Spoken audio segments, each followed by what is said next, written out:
Hello and welcome to this 10th Ask Your Hotel Techie video. I'm Alicia from Hotel Spider and I'm here to share our know-how about hotel technology with you in video format. Thank you very much for being here again, I really appreciate it. In today's video I want to talk about Airbnb and how you as a hotelier can use that platform today to diversify your online distribution.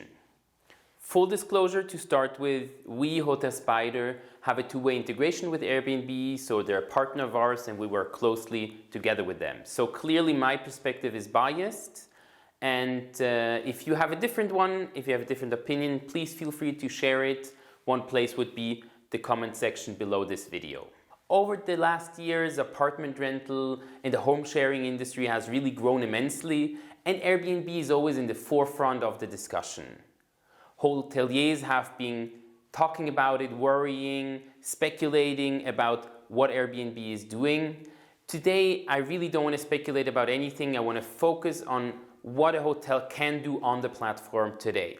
Some of the changes Airbnb did over the past year has made it more and more interesting as a distribution platform for hotels.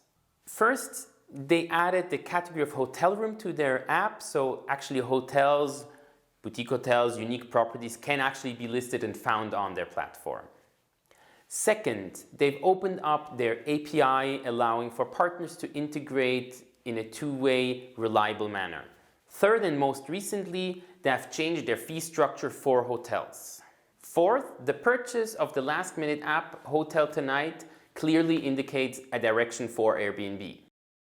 Let's start at the basics and have a look at the platform and how the booking process works. If you start on Airbnb, the search is always based on a destination. It gives you back some results. You have very nice filter options here. And then you can also search on the map by geography.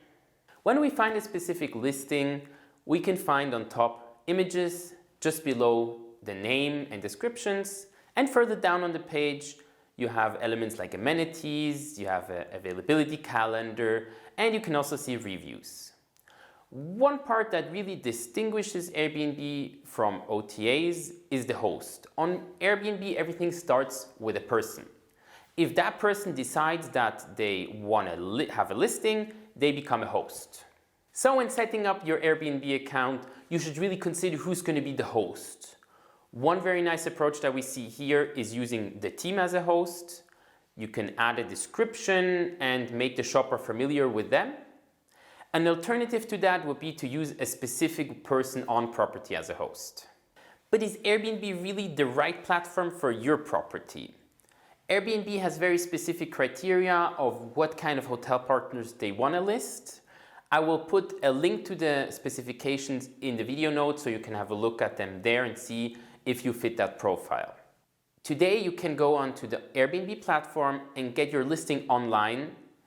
However, you have to consider that if Airbnb doesn't deem it appropriate, doesn't like it, they will unlist you. So you really have to keep in mind what's the origin of Airbnb and also what's the audience of Airbnb and set up the account appropriately. So just position yourself in the right way on their platform to be successful. As a listing on Airbnb is always a specific room, that's a good place to start. Do you have a unique room that you can position on Airbnb? Clearly, Airbnb is not the platform for chain, standardized, single or double rooms. But any hotel that has one or multiple rooms that are just a little bit different will find a way to uniquely position them.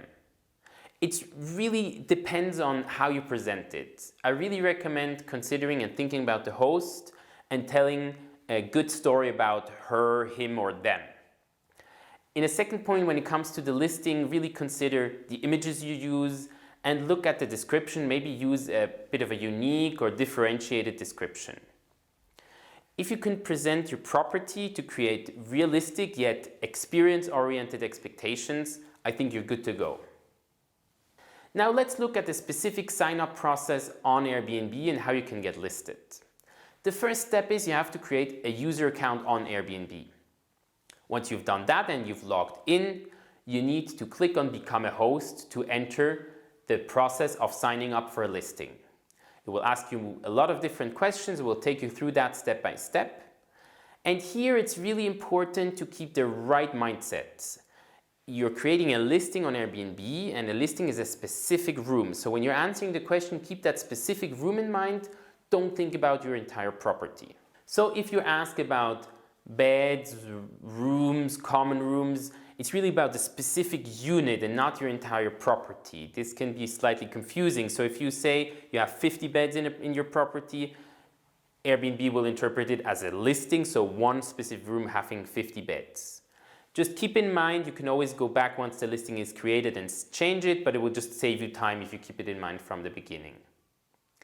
Once your listing is created, you'll have some additional tabs, an overview, you will have a calendar view, and also your settings that you can adjust. And depending on your location, you'll also be asked to provide some certifications for the government. Let's talk about integration. Airbnb is opening up their API to more and more partners, so using an interface can be a really good way for you to get your listings online faster. Through the API, availabilities, prices, booking rules, but also content as well as reservations can be communicated. In addition, Airbnb offers a content API that allows a partner through the interface to add and edit a listing. So images, descriptions, amenities can be managed centrally. I hope I was able to give you a bit of a better understanding of what hotels can do today to be listed on Airbnb, and also whether or not it's relevant for you today. Just keep the customer experience at your property in mind when setting up the account and test it out. That's my advice. We're currently playing around with some new format for Ask Your Hotel Techie, so the next video is going to be slightly different. Your feedback and your input is really helping. Thank you very much for it. It really motivates us to keep creating this content. Let me know what you think, if you have other ideas or topics that you want to discuss. Feel free to also share, like, and subscribe to Ask Your Hotel Techie. I'm Elisha from Hotel Spider. Thank you very much for your attention, and stay tuned for the next video.